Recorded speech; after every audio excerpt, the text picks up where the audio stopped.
David Hall. Welcome to today's video on the huge subject of musical style.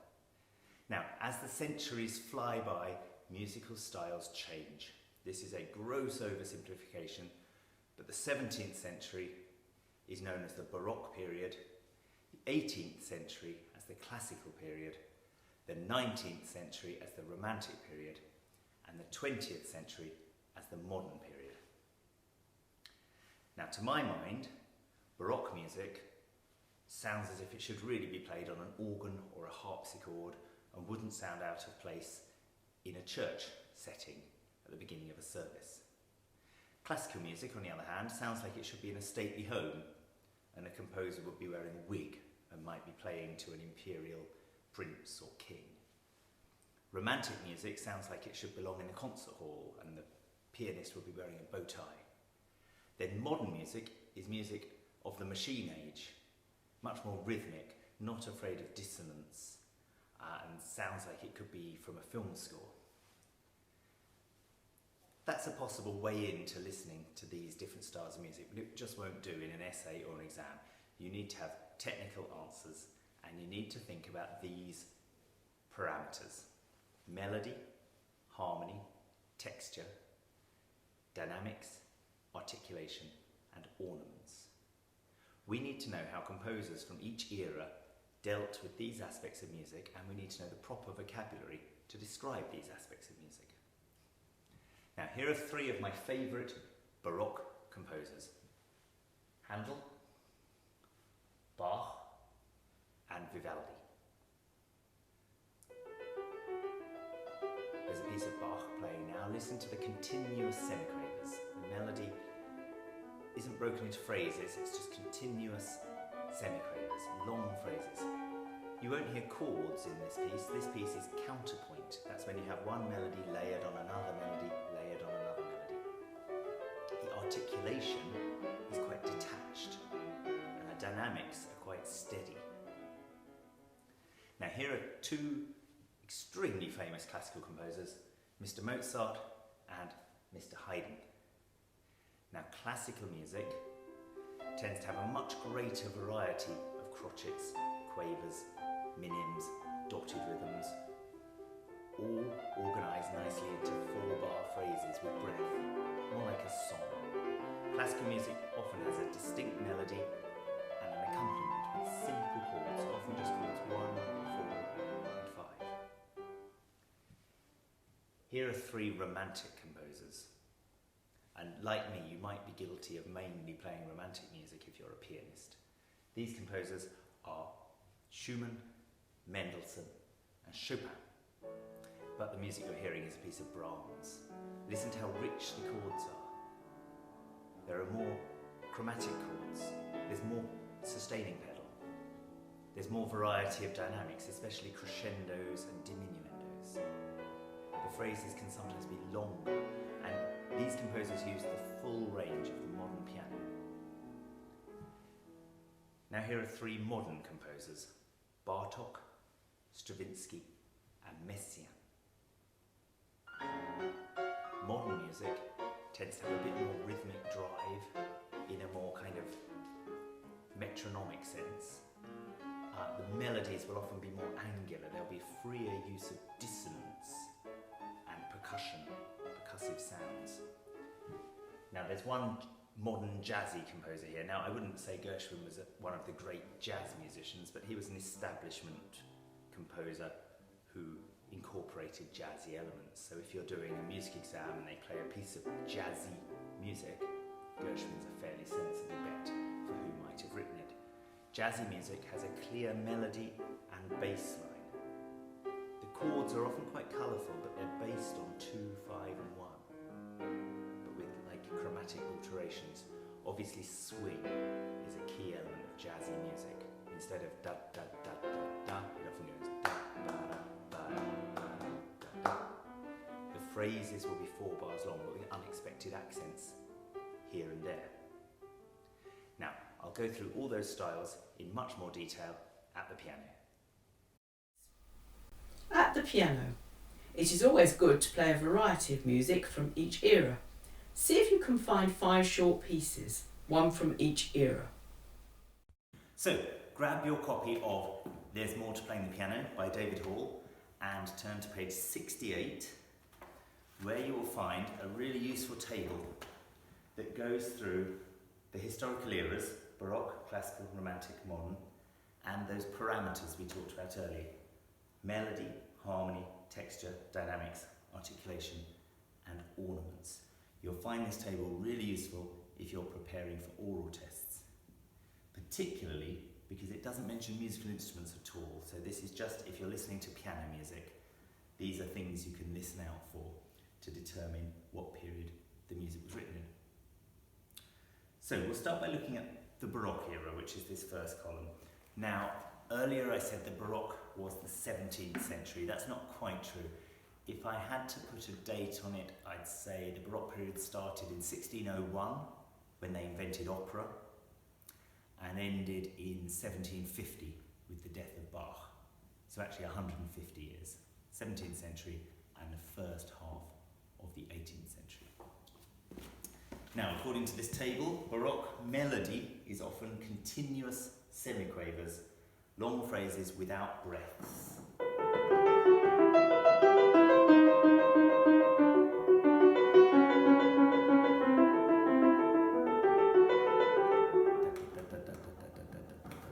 When you hear this piece in full, there's barely a moment when there's not semiquaver movement in one hand or the other.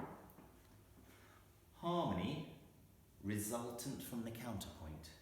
Texture, counterpoint. Now this piece is written using counterpoint. What is counterpoint? It's when you have two melodies that work well together.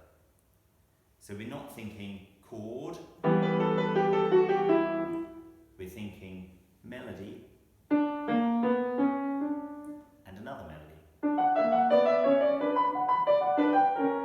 It does result in some harmony. B minor, F sharp 7, B minor, F sharp, B minor, G, F sharp with a flat 9, but we don't think of it in those terms, we're just thinking about the melodies.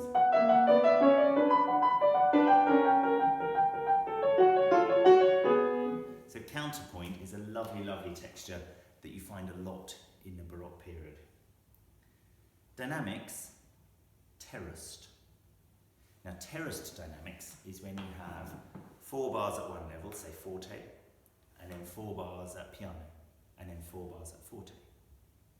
If I were playing the organ, I might do 4 bars on one keyboard, 4 bars on the other keyboard, to get contrast in blocks, terraces.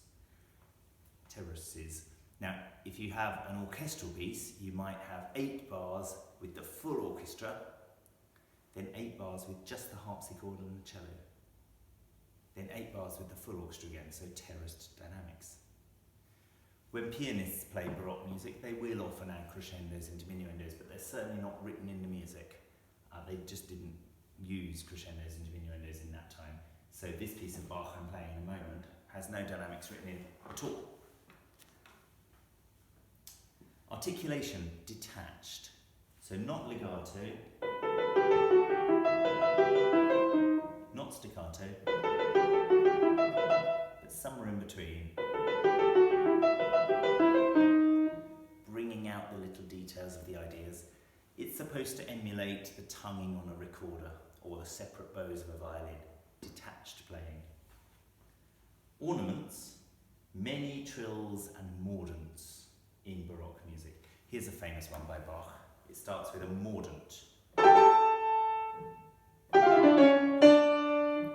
another. Then a third.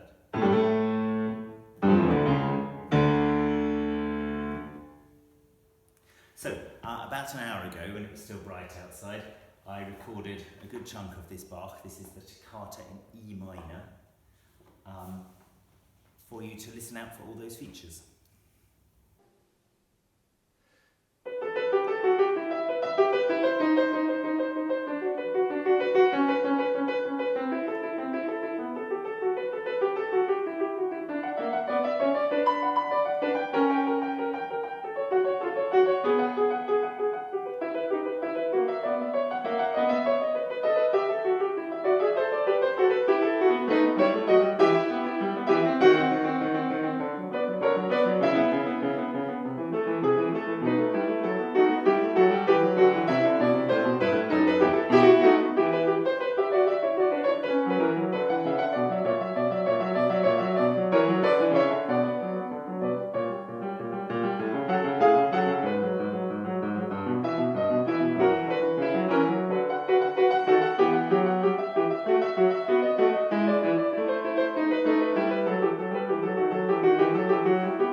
sure you know, this is Mozart's Sonata in C. Let's look at this column in the book, page 68, classical music, the second column. It says here, variety in the melody. Let's see if that's true. We've got a minim, two crotchets, a dotted crotchet, semiquavers. So yes, lots of variety compared to the Bach.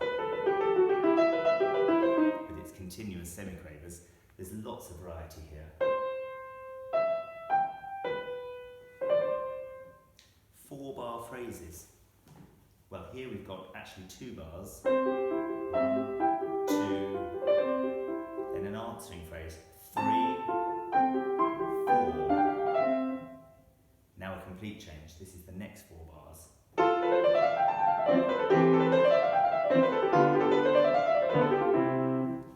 Then the next 4 bars form the cadence.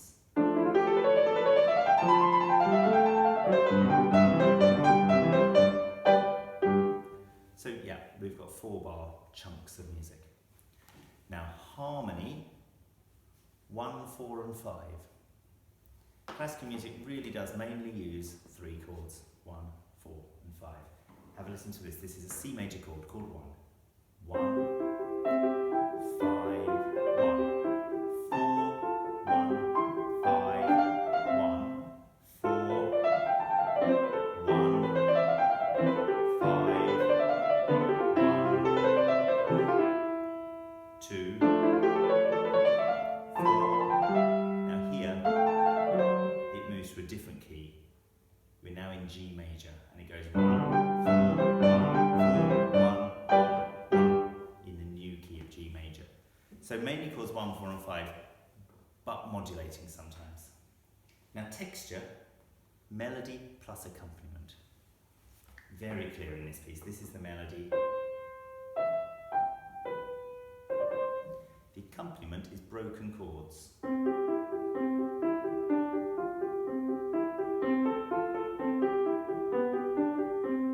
That's not a tune, that's an accompaniment figure. Dynamics in classical music, a variety. This piece happens to have no dynamics. Mozart didn't write dynamics in this piece, but a lot of his music will specify louds, quiets, louds and quiets all the way through. Articulation, clear contrasts. Staccatos, slurs, a lot of detail written in. This phrase, he's written a slur, then another slur, then a staccato, then another slur. So lots of detail in the articulation. Ornaments, I've written occasional trills and turns. They'll often be at the cadence points. So if we have a listen to this.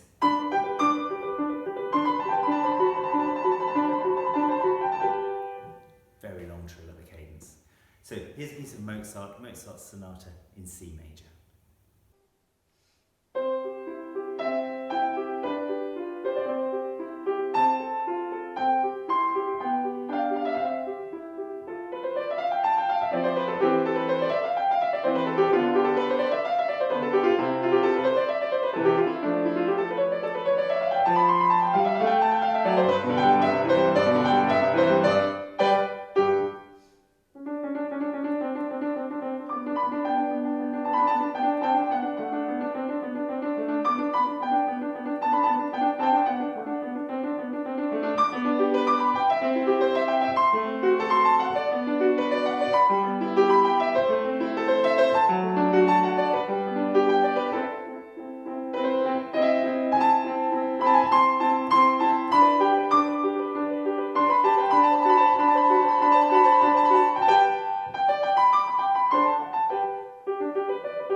And now for some lovely, lovely Brahms. This is the A major intermezzo, opus 118.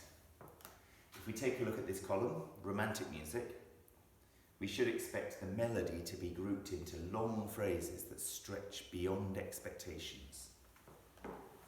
Now this piece essentially does have 4-bar phrases, but they just seem to pile on top of each other. Take a listen to this moment.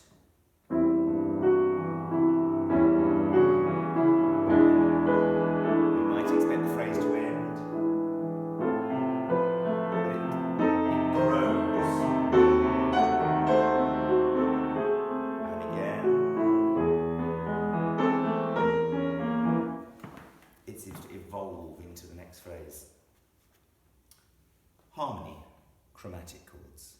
Now a chromatic chord is when you have a note that's slightly out of key. So instead of this, you get this. Have a listen to these chromatic chords. There's this one. There's this one.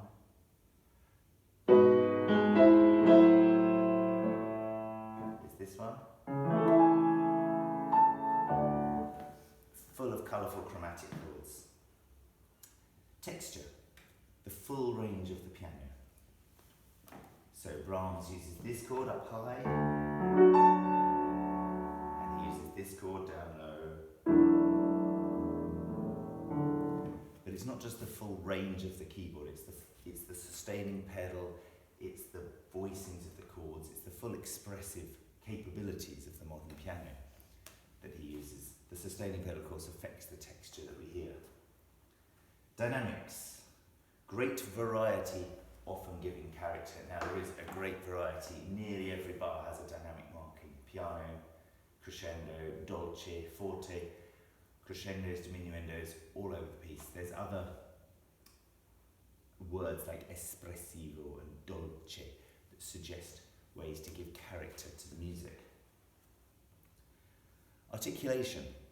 Now in romantic music, the norm is legato pedaling. Legato is the main way of playing the piano in the romantic period, unless the composer has drawn staccato marks, or there's lots of rests, or particularly small slurs. Legato pedaling, but lots of character within the music as well. Ornaments, there are fewer in this period. Trills, yes, occasionally. Mordants, hardly ever. Turns, hardly ever in the romantic period. There's one new ornament, which is the wiggly line, the arpeggiation, which you'll get a lot in romantic music.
And now for a piece of modern music written by Francis Poulenc in 1930.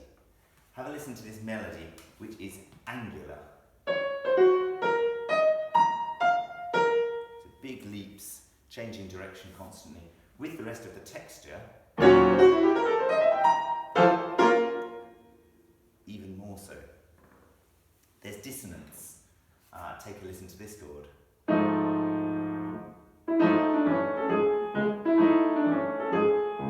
Not not free use of dissonance, but very controlled use of dissonance. There's a great variety of texture. The first chords, big, bold, crashing chords. Later on, delicate movement, legato in the right hand, staccato in the left. Then both legato.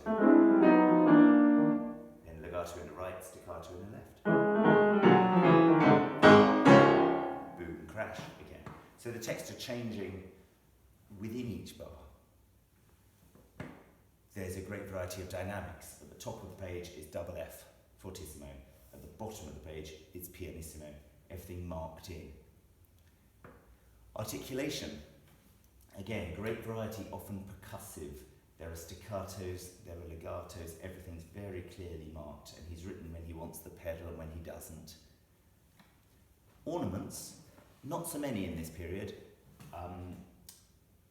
You very rarely see mordants and turns, occasional trills. There's one ornament in this piece, which is a big long glissando. In the next movement, there happens to be a very long trill. But ornaments are really a thing from the past. Often modern composers notate things as precisely as they can.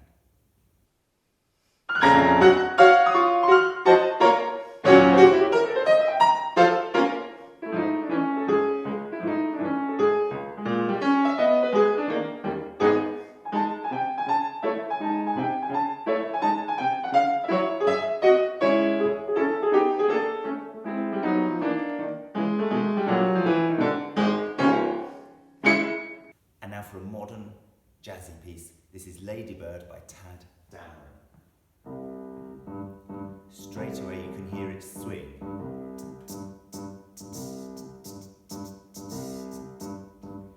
And straight away some unexpected accents. Not everything's on the beat. Things are grouped in 4-bar phrases. Here's the first phrase.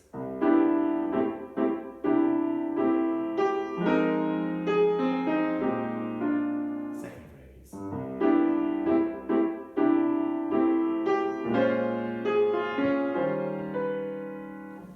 Now the chords are actually fairly straightforward. They're all in root position, but there's a lot of added notes. So this chord of C major at the beginning starts with a 7th, then a 6th, then a 9th. It's all C major, but there's lots of extra scrunches. Most of the chords you'll hear in jazz music have 4 notes in rather than 3. So not triads, but 4-note chords that give it that colour.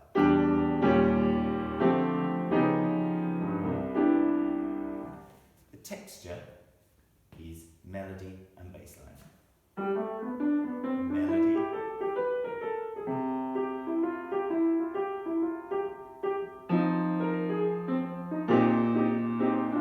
And a very strong bass line.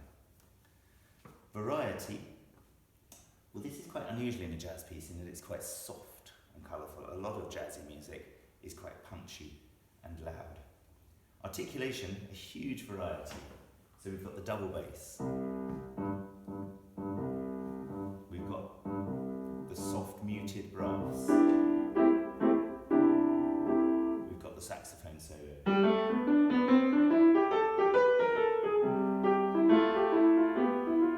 We've got the Hollywood strings there. The full band. So you've got imitating the sounds of the jazz orchestra. Then ornaments. In jazz, the main ornament you're going to get is this one, the acciaccatura.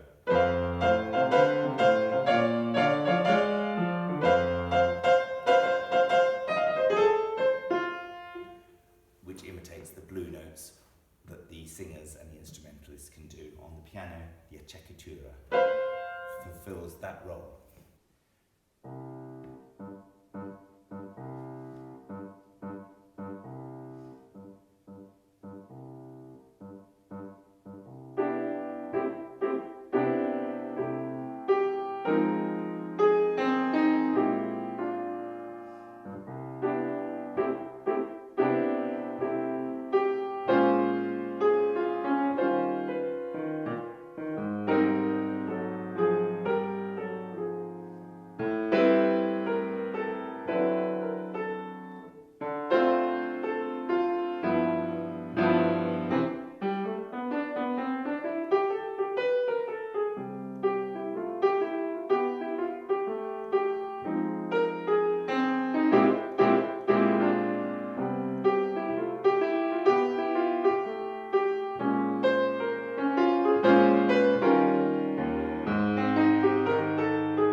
So that's just a quick snapshot of the topic of musical style. Obviously, I can't teach you everything about every composer throughout music history in 20 minutes. If you want to become more familiar with this music, you can't beat extensive listening to orchestral music, to chamber music, to piano music, and play music from each of these eras. Also, whenever you learn a piece of music, look at the composer, find out about the composer, because it will inform the way you play your music and will inform your listening.